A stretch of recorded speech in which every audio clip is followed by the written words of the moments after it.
नमस्कार, आप देख रहे हैं KH लाइव हिमाचल और मैं हूं आपके साथ पूजा राजपूत। आज के इस इवनिंग बुलेटिन में हम आपको हिमाचल प्रदेश की तमाम बड़ी खबरों से रूबरू करवाएंगे।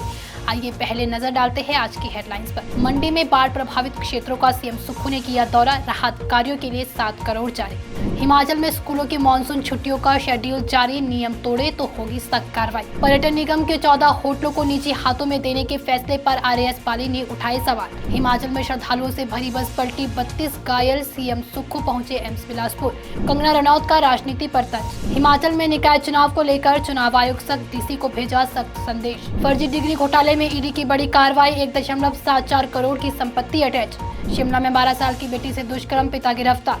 हिमाचल के 3 जिलों में बारिश का येलो अलर्ट, मंडी में तबाही का आंकड़ा 749 करोड़ पार। और अब खबरें विस्तार से। मुख्यमंत्री सुखविंदर सिंह सुक्खू ने मंडी के सराज और नाचन क्षेत्रों का निरीक्षण किया और कहा कि सभी मुख्य सड़कें बहाल कर दी गई है। संपर्क मार्गों को खोलने के लिए 50 JCB मशीनें तैनात। सरकार ने राहत और बचाव कार्यों के लिए 7 करोड़ रुपए जारी किए हैं। प्रभावित परिवारों को मुआवजा और राहत सामग्री भी दी जा रही है।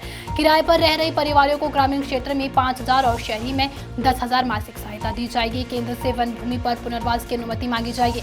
इस दौरान बिलासपुर ट्रक ऑपरेटर सोसाइटी ने राहत कोष को 15 लाख का चेक सौंपा। हिमाचल प्रदेश स्कूल शिक्षा बोर्ड ने सभी ग्रीष्मकालीन, शीतकालीन और विशेष क्षेत्रों के स्कूलों के लिए मानसून अवकाश की तारीखें घोषित कर दी है। छुट्टी के दौरान स्कूल खोलने पर स्कूल प्रशासन जिम्मेदार होगा। किसी भी हादसे की स्थिति में सख्त कार्रवाई होगी। छुट्टियों की तिथि ग्रीष्मकालीन स्कूल में 12 जुलाई से 12 अगस्त, वहीं कुल्लू जिले के स्कूल 20 जुलाई से 12 अगस्त, वहीं शीतकालीन स्कूल 7 अगस्त से 12 अगस्त। गर्मी प्रभावित क्षेत्र जैसे पांवटा साहिब, नालागढ़ आदि 3 अगस्त से 12 अगस्त तक बारिश और भूस्खलन के खतरे को देखते हुए ये फैसला लिया गया है। सभी स्कूलों को आदेशों का कड़ाई से पालन करने को कहा गया है। HPTDC के 14 होटलों को निजी ऑपरेशन और मेंटेनेंस पर सौंपने के कैबिनेट फैसले पर पर्यटन निगम के अध्यक्ष RS पाली ने आपत्ति जताई है। शिमला में प्रेस कॉन्फ्रेंस के दौरान पाली ने कहा कि सरकार को इस फैसले पर दोबारा विचार करना चाहिए। उन्होंने स्पष्ट किया कि इस संबंध में निगम की ओर से कोई औपचारिक प्रस्ताव सरकार को नहीं भेजा गया था। पाली ने कहा, सरकार मरम्मत में मदद दे, हम घाटे में चल रहे होटलों को फायदे में बदल कर दिखाएंगे। बिलासपुर जिले के नमहोल में श्रद्धालुओं से भरी एक बस खाई में जा गिरी। हादसे में 32 लोग घायल हुए, जिसे एम्स और बिलासपुर अस्पताल में भर्ती कराया गया है। बस में 36 श्रद्धालु सवार थे जो पंजाब से सत्संग के बाद लौट रहे थे।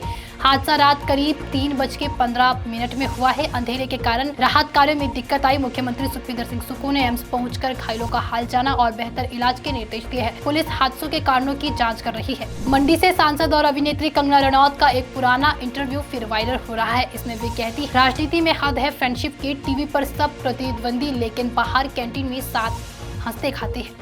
कंगना ने कहा कि विपक्ष से कोई दुश्मनी नहीं, सब दोस्त है और पार्टी करते हैं। उनके बयान पर सोशल मीडिया में तीखी प्रतिक्रियाएं आई है। कुछ इसे बीजेपी का तो कुछ कांग्रेस का एक्सपोज बता रही है। इंटरव्यू में कंगना ने नेताओं की योग्यता पर भी सवाल उठाए हैं और कहा, 8वीं फेल नेता IAS को लीड करता है। वहीं मंडी की जनता को उन्होंने भोली भाली पहाड़न समझकर जिताने का शुक्रिया कहा। हिमाचल में निकाय चुनाव को लेकर चुनाव आयोग ने सख्ती दिखाई है। सभी DC को 15 जुलाई तक आरक्षण रोस्टर तय करने के आदेश दिए गए हैं। आयोग ने साफ किया कि सुपरविजन का अधिकार सिर्फ उसी के पास है। यह कदम उस वक्त उठाया गया जब अर्बन डेवलपमेंट सेक्रेटरी ने आंकड़ों की कमी का हवाला देकर रोस्टर प्रक्रिया रोकने को कहा था।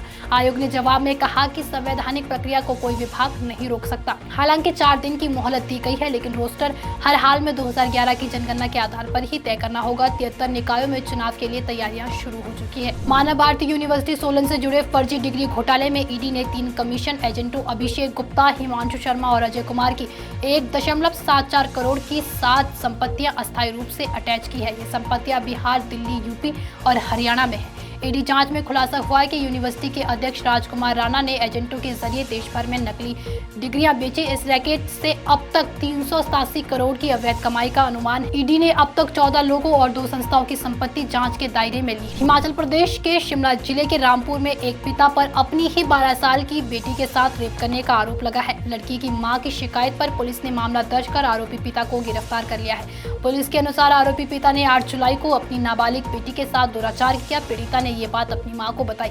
इसके बाद पीड़िता की मां रामपुर पुलिस थाने पहुंची। पुलिस ने आरोपी पिता के खिलाफ भारतीय न्याय संहिता की धारा 65 और पोक्सो एक्ट की धारा 6 के तहत मामला दर्ज कर लिया है और उसे गिरफ्तार कर आगामी कार्रवाई शुरू कर दी है।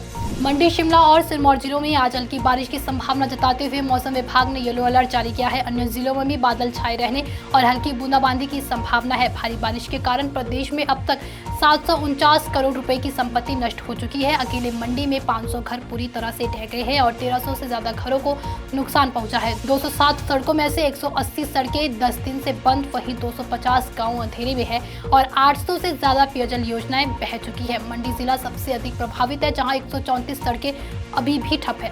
मौसम विभाग के अनुसार कल और 13 जुलाई को भी 4 जिलों में हल्की बारिश के आसार है, जिसमें मंडी, कुल्लू, सिरमौर और शिमला शामिल है। तो ये थी प्रदेश की कुछ तमाम बड़ी खबरें। अगर आपको हमारा बुलेटिन पसंद आया हो तो हमारे बुलेटिन को लाइक, कमेंट, शेयर और हमारे फेसबुक पेज के लाइव हिमाचल को फॉलो अवश्य करें। धन्यवाद।